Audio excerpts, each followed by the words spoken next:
Seigneur, quand mon frère commettra des fautes contre moi, combien de fois dois-je lui pardonner?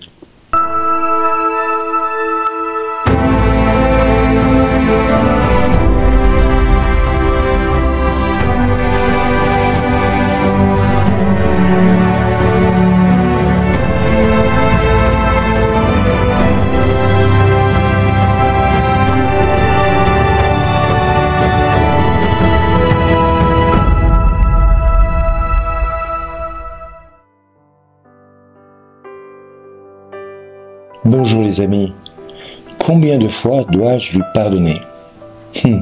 Une question qui n'est pas facile à répondre, parce que quand nous sommes éprouvés, des fois, cela devient mission impossible.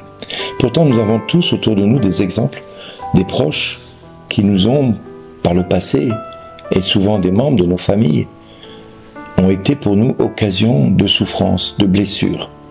Si bien que nous pouvons nous poser la question, combien de temps et combien de fois devrais-je lui pardonner? J'ai eu personnellement une grande difficulté, c'était auprès de ma maman, que je ne supportais plus, que j'avais du mal à accepter dans son caractère, que j'avais du mal à vivre avec elle, parce qu'elle était profondément blessante et meurtrissante.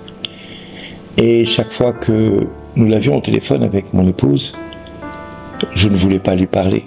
C'était mon épouse qui parlait avec elle, qui lui donnait des nouvelles des enfants, qui lui donnait des nouvelles de tout le monde. Mais mon épouse m'a obligé quelque part à rentrer en relation avec elle. Et comment?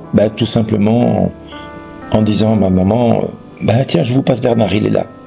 Et de fait, je ne pouvais pas faire autrement que de prendre le téléphone et de devoir parler à ma mère. Et je disais à ma mère, comment vas-tu? Ça va? Tu vas bien? Bon, ok, très bien, moi aussi. Au revoir. Et hop, je raccrochais. C'était ça. Et c'était compliqué. Et j'avais du mal à pardonner à ma mère tout le mal qu'elle m'avait fait. J'avais du mal à accepter son caractère. J'avais du mal à l'aimer, tout simplement. Alors combien de fois dois-je lui pardonner? Eh bien, je peux vous dire qu'aujourd'hui, le Seigneur a vraiment travaillé mon cœur. Au point que je suis peut-être, au sein de ma famille, un modèle. Et je ne suis pour rien. C'est Dieu qui l'a permis. Et souvent, je dis à mon épouse, mais comment toi, Jésus, tu aurais agi avec cette personne? Parce que nous avons souvent autour de nous des personnes que nous pouvons voir avec des manies, des caprices, des attitudes qui peuvent nous incommoder, nous déranger, voire nous exaspérer. Nous avons peut-être aussi autour de nous des personnes qui sont colériques, violentes, vulgaires, bref, insupportables, insupportables. Et toi, Jésus, comment te comporterais-tu envers eux, envers elles, envers lui? Comment te comporterais-tu? Et nous pouvons nous poser la question, Seigneur, jusqu'à quand devrons-nous les supporter? Mais à cette question, Jésus va répondre par deux points essentiels qui sont liés l'un à l'autre. En réalité, cela forme deux compagnons de route que nous devons avoir en présence de notre cœur tout le temps, tout le temps, tout le temps. Prends patience envers moi. C'est l'un des points essentiels du pardon, parce que le pardon va avec la patience. Effectivement, pendant que le manque de tempérance du mauvais, qui étrangle l'autre pour peu de choses, et le ruine moralement, voire même psychologiquement, voire même économiquement, la patience du roi, en plus de sauver le débiteur que nous sommes, sa famille et tous les biens que nous avons, élève la personnalité du monarque et génère confiance, attitude. La réaction du roi, dans les paroles de Jésus, nous rappelle ceci au livre des psaumes. Plus le pardon se trouve en toi pour que tu sois craint. Plus le pardon se trouve en toi pour que tu sois craint. Psaume 130, verset 4. Il est donc clair que nous devons nous opposer à l'injustice qui nous frappe. Il est nécessaire, de façon radicale, de manifester notre indignation, notre volonté de se faire respecter. Mais parfois, il est aussi important que cette indignation qui est saine, lorsqu'elle ne se trouve pas dans l'égoïsme ni dans la colère, mais bien dans un désir du droit de défendre la vérité et la justice, eh bien, la patience authentique qui vient de Dieu, qui est la seule qui nous amène à supporter la contradiction, la faiblesse, les dérangements, je dirais le caractère de nos proches, les colères, la violence, les mots, les verbes qui vont pouvoir être utilisés. Je dirais même les fautes que d'autres personnes peuvent avoir. On va appeler ça des fautes d'opportunité envers nous. Des événements, des choses qui nous font subir à longueur de temps, mais avec miséricorde. Parce que c'est à la miséricorde que nous sommes appelés. Jésus, du haut de la croix, n'a pas limité sa miséricorde uniquement qu'à ceux qui se comportaient bien. Il a accordé sa miséricorde envers tous les hommes, bons et mauvais. Tous les hommes ont eu, par l'attitude de Jésus,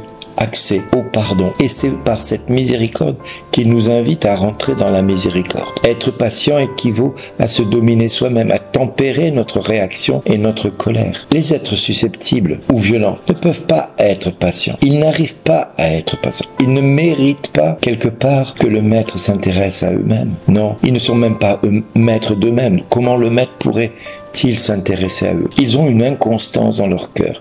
Ils ont une attitude qui font que tout ce qu'ils vont demander à Dieu, leur inconstance déjà est pour eux condamnation. Oh, ce n'est pas moi qui le dis, c'est la parole de Dieu. Dans le livre de Jacques, il est dit au chapitre 1er, versets 7 et 8, « Quand tel homme ne s'imagine pas qu'il recevra quelque chose, cet homme est irrésolu, il est inconstant dans toutes ses voies. Qu'un tel homme ne s'imagine pas qu'il recevra quelque chose du Seigneur, c'est un homme irrésolu, inconstant dans toutes ses voies. » Comprenez bien ce que j'essaie de vous dire. Le pardon va avec la patience. La patience va avec le pardon. Et si nous, de notre côté, nous sommes tributaires de ce pardon et liés à ce pardon, c'est parce que le Christ nous appelle à la miséricorde et à la patience. La patience est une vertu, pas simplement chrétienne, mais je dirais divine, parce qu'elle forme en nous une part au royaume des cieux. Elle nous accorde la grâce que Dieu nous a accordée du haut de la croix. Si Paul nous exhorte à nous supporter les uns les autres, Pierre nous rappelle que la patience du Seigneur nous donne l'opportunité de nous sauver nous-mêmes. Combien de fois devrons-nous pardonner? 1 fois, 2 fois, 3 fois, 7 fois,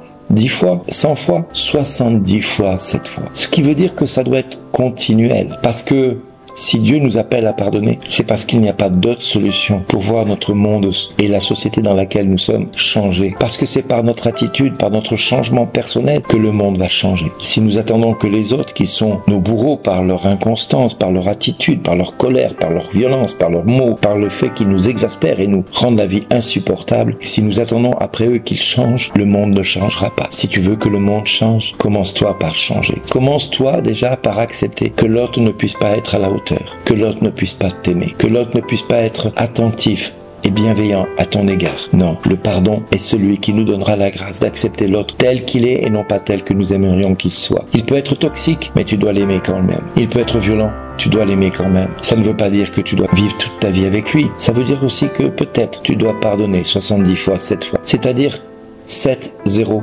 multiplié par 7. 70 fois 7 fois. C'est-à-dire tendre vers la perfection du pardon. Le 0 étant notre nullité à pardonner. Et donc nous devons compter sur Dieu pour nous aider à accomplir en nous ce que nous n'arrivons pas à faire. Alors pardonnons à nos proches, ceux qui sont à nos yeux des êtres que nous avons du mal à aimer tels qu'ils sont parce qu'ils nous exaspèrent. Et Dieu nous dira à chacun de nous, je te pardonne tous tes péchés. Parce qu'à la miséricorde que nous manifesterons, nous recevrons la même miséricorde de notre Dieu. Combien de fois la patience du bon Dieu nous a pardonné dans le confessionnel? Est-ce que nous sommes capables de le dire? Peut-être 1 fois, peut-être 10 fois, peut-être 70 fois cette fois, peut-être bien plus. Dieu seul le sait, mais sa patience et sa miséricorde nous permettent d'être aujourd'hui debout, à notre tour, de l'être envers ceux qui sont autour de nous, pour qu'on puisse nous dire au jour où on en aura le plus besoin, tu es pardonné. Merci d'exister.